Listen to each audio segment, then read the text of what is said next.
अब इस अन्याय को बिहार में नहीं होने देंगे। हम जनता के बीच जाएंगे और इस बात का हमने फैसला किया है कि जनता के समर्थन से इस अन्याय को हम समाप्त करेंगे। क्योंकि विधानसभा चुनाव में एक तो इस बार जब जनता ने ही मन बना लिया है एनडीए के पक्ष में मतदान करने का, अब देखिए दूसरे लोग जो भी बोल रहे हैं उनका विषय है, हमारा विषय है, हम उसके बारे में बोल रहे हैं। महर्षि वाल्मीकि की धरती पर 3 दिनों का शिविर हमारी पार्टी का आज संपन्न हुआ है और इस शिविर में 3 दिनों तक लगातार साथियों से राय परामर्श के उपरांत कुछ निर्णय लिए गए हैं। एक तो 14 सूत्री प्रस्ताव है जिसको पारित किया गया है। प्रस्ताव की कॉपी आप सब लोगों को दे दी जाएगी। उन प्रस्तावों में एक विशेष चर्चा हमने की है, निर्णय लिया है। बिहार के साथ पिछले 50 वर्षों से अन्याय हो रहा है। 1976 में परिसीमन एक्ट का मतलब है कि विधानसभा और लोकसभा क्षेत्रों की संख्या प्रत्येक 10 साल के बाद जो जनगणना होती है उसमें बढ़ी हुई संख्या के आधार पे सीटों का निर्धारण करने का प्रोविजन हमारे संविधान में है। 51 में हुआ, 61 में हुआ, 71 में हुआ, सीटों की संख्या बढ़ी क्योंकि हमारी जनसंख्या उस वक्त से लेकर 71 तक, मतलब आजादी के बाद से लेकर 71 तक बढ़ती रही। आज भी हमारी संख्या बढ़ी है, उसके अनुसार हमारे यहाँ सीटों की संख्या ज्यादा होनी चाहिए। लेकिन 1976 में डिलिमिटेशन एक्ट में संशोधन कर दिया गया और उस संशोधन के माध्यम से ऐसी व्यवस्था बना दी गई कि अब जनसंख्या के आधार पे सीटों की संख्या नहीं बढ़ती है। एक्ट में संशोधन करके रोक लगा दी गई संख्या बढ़ाने के मामला में। तो जो संख्या 1971 में निर्धारित हुई वही संख्या आज भी है, जबकि हमारा संविधान, मूल संविधान कहता है कि बढ़ी हुई संख्या के आधार पर सीटों की संख्या बढ़नी चाहिए थी। आज की जो जनसंख्या है उस आधार पर अगर सीटों का निर्धारण हो तो कम से कम 1.5 गुना संख्या बढ़ेगी लोकसभा में और उसी अनुपात में लगभग विधानसभा में भी सीटों की संख्या बढ़ेगी। और लोकसभा विधानसभा में सीटों की संख्या बढ़ेगी तो जो SC ST वर्ग के लोग हैं उनकी संख्या भी स्वाभाविक रूप से बढ़ेगी। अनुसूचित जाति या विधानसभा में अनुसूचित जनजाति के लिए भी रिजर्वेशन है बिहार में, उनकी संख्या बढ़ेगी। लेकिन 76 में उस एक्ट में संशोधन करके हमारे साथ अन्याय हुआ है। बिहार के साथ उस वक्त जो अन्याय शुरू हुआ, आज भी अन्याय चल रहा है। 76 में 25 साल के लिए उस काम को रोका गया था, फिर बाद में फिर 25 साल उस अवधि को बढ़ाने का काम हुआ। अब 2026 में वह अवधि समाप्त हो रही है। उस वक्त फिर से परिसीमन जनसंख्या के आधार पर होना चाहिए। लेकिन साउथ के कुछ राज्य जिनका हित है संख्या नहीं बढ़ने में, वैसे लोग फिर से दबाव भारत सरकार पर बनाए हुए हैं कि उस अवधि को फिर आगे बढ़ा दी जाए और संख्या न बढ़े।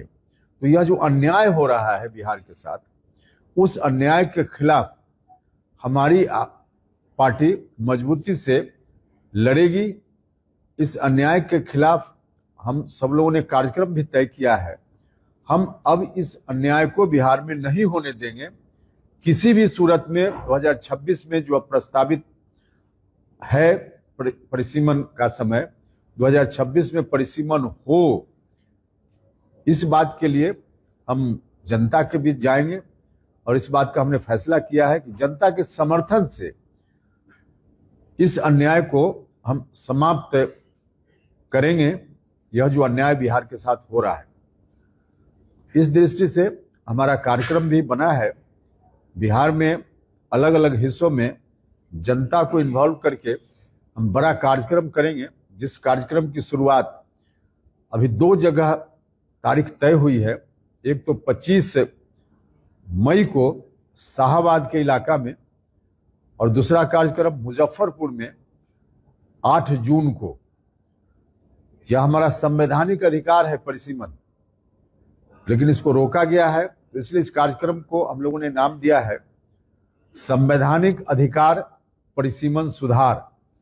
संवैधानिक अधिकार परिसीमन सुधार एक आंदोलन हमारी पार्टी ने करने का तय किया है।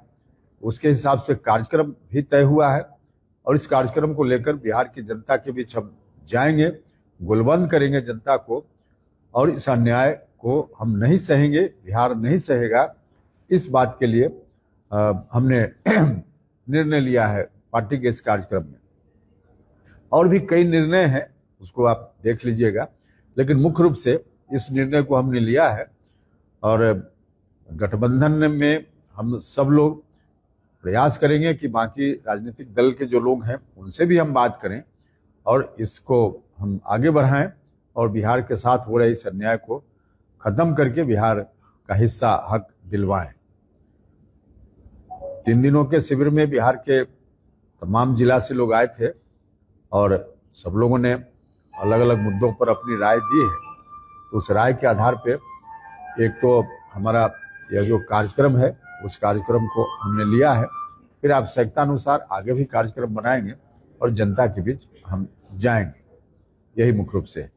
विधानसभा चुनाव से ठीक पहले आपका मंथन शिविर था, तो कैसे देखते हैं आगामी विधानसभा में जिस तरह से नेतृत्व को लेकर दोनों तरफ से? देखिए, विधानसभा चुनाव में एक तो इस बार जब जनता ने ही मन बना लिया है एनडीए के पक्ष में मतदान करने का, तो कहीं से कोई कठिनाई नहीं है।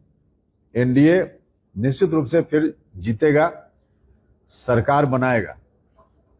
लेकिन अभी जो लोकसभा का चुनाव हुआ, उस चुनाव में कुछ इलाका जहां एनडीए का परफॉर्मेंस अच्छा नहीं हुआ, बाकी बिहार के सभी हिस्सों में एनडीए का परफॉर्मेंस बहुत ही अच्छा था। लेकिन शाहाबाद का इलाका, मगध का इलाका, खासकर जहां अंतिम फेज में मतदान था, वहां एनडीए के पक्ष में परिणाम नहीं आया। और उसके पीछे कारण कोई विपक्ष नहीं था। विपक्ष की कोई ताकत न तब थी उस इलाके में, न आज है कि वहां एनडीए को शिकस्त दे दे।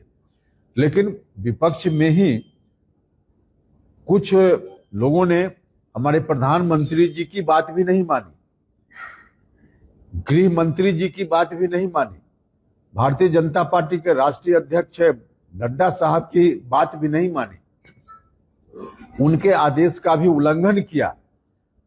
और उनके आदेश का उल्लंघन करने वाले लोग अपने को उनकी पार्टी के नेता सदस्य कहते हैं, हमको आश्चर्य भी होता है।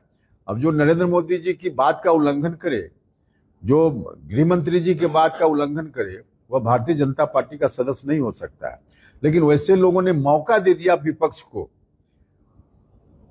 विपक्ष के हाथ में औजार दे दिया, और विपक्ष जो प्रचार प्रसार कर रहा था हम लोगों के खिलाफ, उनको मौका दे दिया इन लोगों ने, और फिर उनके साथ भी हो लिए लोग। इसका नतीजा हुआ कि एनडीए का वोट बट गया। तो चुनाव परिणाम वहां न सिर्फ एक क्षेत्र में बल्कि 5-6 क्षेत्रों में इस तरह का परिणाम आ गया। तो अभी हमने अपने इस कार्यक्रम के माध्यम से उनको भी सचेत किया है कि भाई जो लोग भी इस तरह का काम जिन लोगों ने किया लोकसभा चुनाव के समय में, कृपा करके इस तरह का रवैया विधानसभा चुनाव में नहीं लोग लाएं, नहीं तो फिर विपक्ष को लाभ हो जाएगा। तो विपक्ष को लाभ देने का काम अगर एनडीए के लोगों ने नहीं किया इस बार विधानसभा में, तो कोई दिक्कत नहीं होगी, एनडीए जीतेगा।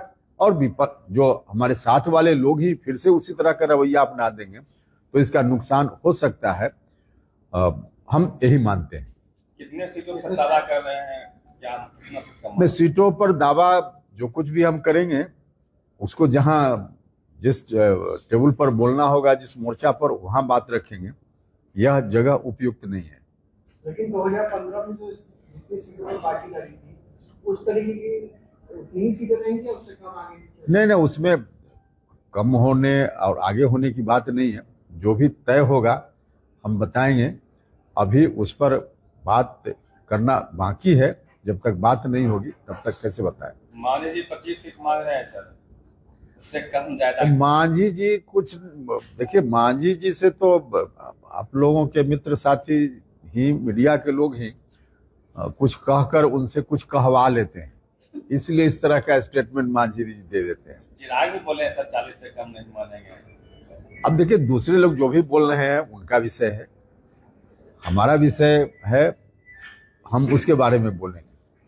कोऑर्डिनेशन कमेटी की बात लगातार उठती रही है और खास करके एनडीए में कई ऐसे घटक दल हैं जो इसकी बात करते हैं। क्या इसको लेकर के भी कोई चर्चा हुई थी कि एनडीए? देखिए, कोऑर्डिनेशन एनडीए में हो, इस बात का आग्रह सबसे शुरुआत में हमने ही किया था और उसके आधार पे कोऑर्डिनेशन अभी बहुत अच्छा है।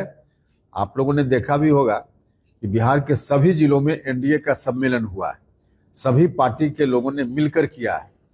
तो कोऑर्डिनेशन ठीक से आगे भी चले, इस बात की शुरुआत हो गई है। तो मुख्यमंत्री का चेहरा कौन होगा सर आपकी तरफ से? नहीं, हमारे तरफ से का क्या मामला है। मुख्यमंत्री का चेहरा एनडीए की तरफ से होगा और उसके लिए पहले से मालूम है कि नीतीश कुमार जी के नेतृत्व में चुनाव होगा और नीतीश जी मुख्यमंत्री होंगे। तेजस्वी यादव को लेकर कांग्रेस में कभी हाँ कभी ना है, तो कैसे देखते हैं कि तेजस्वी यादव विपक्ष का चेहरा हो सकता है? देखिए, विपक्ष का चेहरा, एक तो है कि विपक्ष को कोई मौका ही नहीं मिलने वाला है। इस बार चेहरा कोई बने कोई फर्क नहीं पड़ता है। सरकार उनकी नहीं बनेगी, सरकार एनडीए की बनेगी। लेकिन विपक्ष में भी स्वार्थ के आधार पे मिले हुए लोग हैं, उनका गठबंधन है। तो जहां स्वार्थ के आधार पर होगा तो इसी तरह से चलेगा जैसे चल रहा है।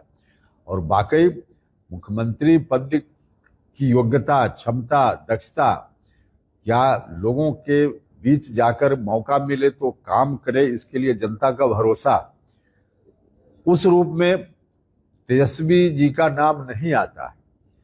पार्टी है, बिहार के मतदाताओं के बीच एक खास वर्ग में समर्थन है, इसलिए उनकी पार्टी है।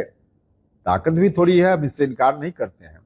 लेकिन मुख्यमंत्री के रूप में जिस रूप में होना चाहिए, नहीं उनका चेहरा है। इसलिए तो कभी कांग्रेस पार्टी के लोग, गठबंधन में दूसरे दल के लोग अभी तक सहमत नहीं हो पाए हैं। उसका मूल कारण यही है।